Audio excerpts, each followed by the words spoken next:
Oh, there were murmurings of this before. There were murmurings about this before. And, it just makes me think back to the whole, was it Larry Fink thing from Black Rock, where there was the clip circulating where he said that changes needed to be forced. So they were basically telling these companies and these studios who they held investments in, either you do it our way and you put out this material this particular way, or else there's going to be a problem. So that's why you saw so many companies putting out stuff like this with all the pandering and stuff. So now, another interview with him, basically, he kind of was walking it back, failed experiment, so to speak. So, like I said, a few months ago, they were talking about murmurings, whispers, that they were actually going to make it its own thing and just cut it from canon. And look, it never really existed because it's terrible. It's horrible. If you remember, the first one had everybody excited. We thought that her and Finn were both going to be Jedi. It was going to be a really cool... we thought she was probably Anakin reincarnated. No, she was just the bestest ever at everything for no reason. So, all the Mary Sue stuff, it was just so horrible the way everything went down in The Last Jedi, killing off Luke. He never got reunited with Han and Leia. It's just so much stuff. Makes me depressed. However, let's talk about this. You want to talk about it? I know you want to talk about it. So, you see the title. Is Disney finally preparing to reset Star Wars?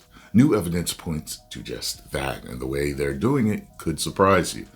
In a recent focus group of teens conducted by entertainment industry expert Matt Bellani at Pug News, it's obvious that The Mandalorian and Grogu box office projections continue to portend the lowest opening weekend for a Star Wars movie ever for ticket sales. Now, I love The Mandalorian and Grogu. The first 2 seasons, great. Third season, not so great. If they had put the movie out after season 2, it would have done gangbusters. But they didn't. They decided to go the woke way and destroy the 3rd season, piss everybody off. It is what it is. And here we are now, years later, when they should have been put out. As a matter of fact, they might have done a lot better even putting it out after season 3. But they didn't. That's their mistake. I'm going to be there day 1 with bells on. I expect to fully enjoy the movie and probably give y'all anywhere from a 3 to a 5 rating because I love the duo so much. But you never know. It could totally F up like season 3 did. And then you're probably going to get a 2.5 or a 2. Or Stone Cold Steve Austin might walk through the door. Okay? So, when asked about Star Wars, the teens didn't debate storylines, characters, or upcoming films. Instead, the conversation was brief and dismissive. I like the old stuff, but the new stuff, nah, I'm not too excited for The Mandalorian. I never watched it. Personally, one teen said. Another didn't even bother sugarcoating it. Anything that came out after I was born isn't that great. Well, the only semi-positive mention came with a caveat. Star Wars has been quiet lately, but I like Andor a lot, another added, before the conversation quickly moved on.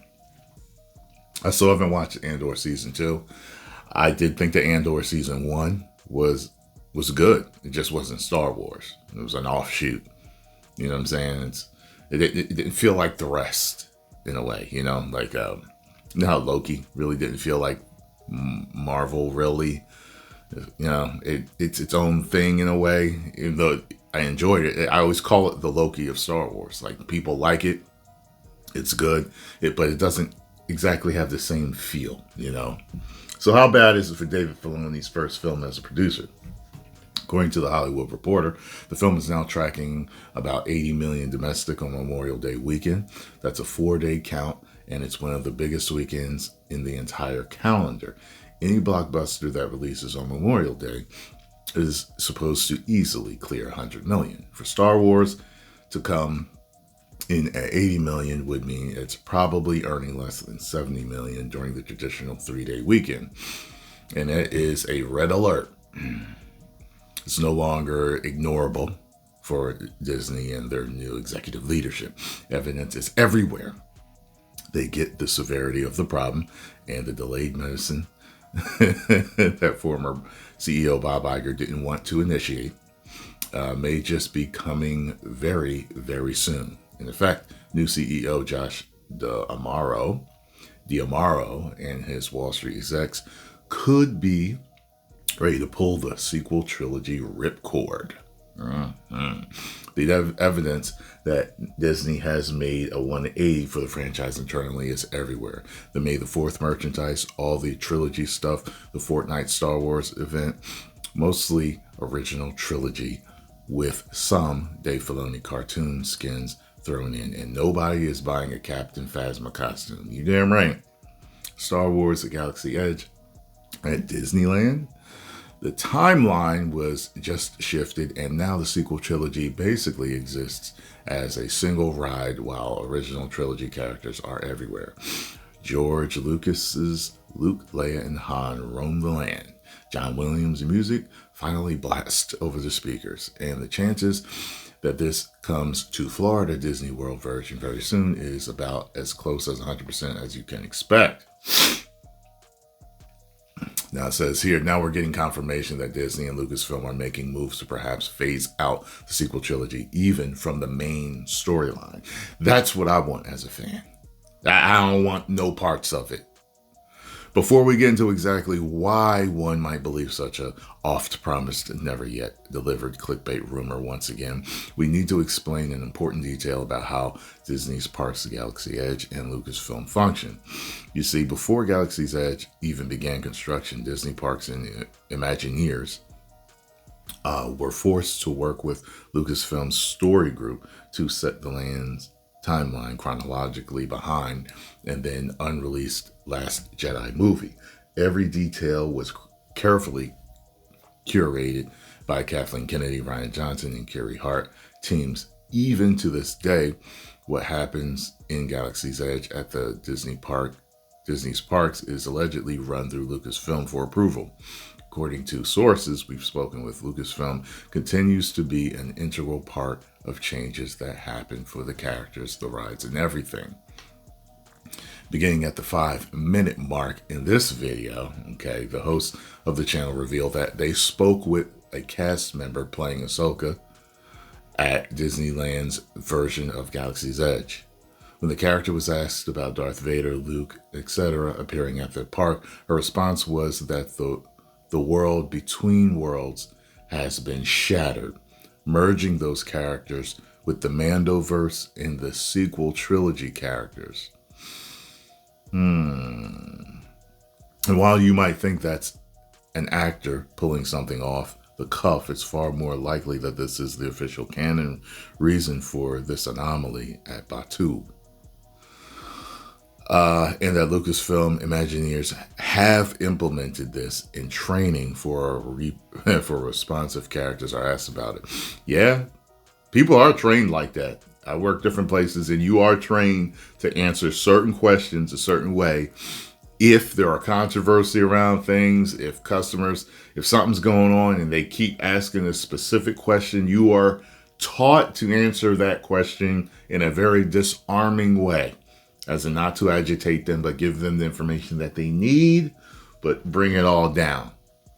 To give you an idea of what that is, if you've ever trained to be a Disney-faced character at their parks, you'll know that there are about 500 responses to expected questions you might receive, and you have to memorize them all. See? That's crazy. What this means is that the rumors we've been hearing that Lucasfilm is about to actually use the world between worlds is already happening and it's implemented at first in the parks. I got you. Before getting into where Star Wars is likely headed, according to a source, I'll just put this quote out there about Disney implementing the OT characters into the parks. It comes from a former Disney Imagineer who wishes to have their name and identity protected. Oh man, I have a strong bias for OG and a deep adverse opinion for the sequels. Even badly cast, it is all a better product now, in my opinion. Star Wars is not as hard as Disney has made it. Good old Bobby has damaged a lot of strong brands in his tenure. I am extremely hopeful that the fans will react in a positive way, and this will begin to set the course for correction. It is going to take time, though. So now it's time to get into the rumor portion of our report. We're going to be talking about products that are in development currently and will release in the future plans and that are subject to change. According to a source close to Lucasfilm, we now believe the final season of Ahsoka, as confirmed in recent interviews, is Filoni's last chance to get ratings for this era of Star Wars. Oh my. If it does not get ratings, the plan told us that there will be a mini project to wrap up the Mandoverse and pivot back to the original Star Wars characters. More importantly, we have been informed that Disney executives have impressed upon Dave Filoni that the sequel trilogy needs to be branched off. The way to do that, we believe, based on conversations, is for Ahsoka to interact with the world between worlds in a way that makes the Kathleen Kennedy sequel trilogy exist in its own timeline, separate from the rest of Star Wars. We have been told more details, but are refraining from providing the info in order to not spoil possible future stories. I can understand that. According to our source, there's a significant desire from Lucasfilm to give Ahsoka a movie ending and to make the change in a way that satisfies original trilogy, prequel trilogy, and sequel trilogy fans. An internal fear, allegedly, is that doing a franchise level reset at Disney Plus show, novel or comic, would leave audiences confused moving forward. As for why any of us should believe that Disney is finally ready to make a change, it's basically that they have almost no choice. The Star Wars Hotel, the Galactic Star Cruiser, was based on the sequel trilogy. It failed and closed in 1 year. Galaxy's Edge theme park land was open at Disney. Attendance at the park actually decreased. Heck, they can't even get a Rey movie into production after trotting Daisy Ridley on stage. And if you believe for 1 minute that The Acolyte is trending on Disney Plus, we have some tropical real estate in Antarctica to sell you. In other words, Disney isn't so much making this decision, if they do so, as much as they are completely and totally forced to shift by the market. My. That was a long article, and there's actually more to it. My God. Well, hopefully it's going to be done. Hopefully. I'm waiting with bells on. I can't wait for them to reset and go back to what really worked. 10 million subscribers. Woo!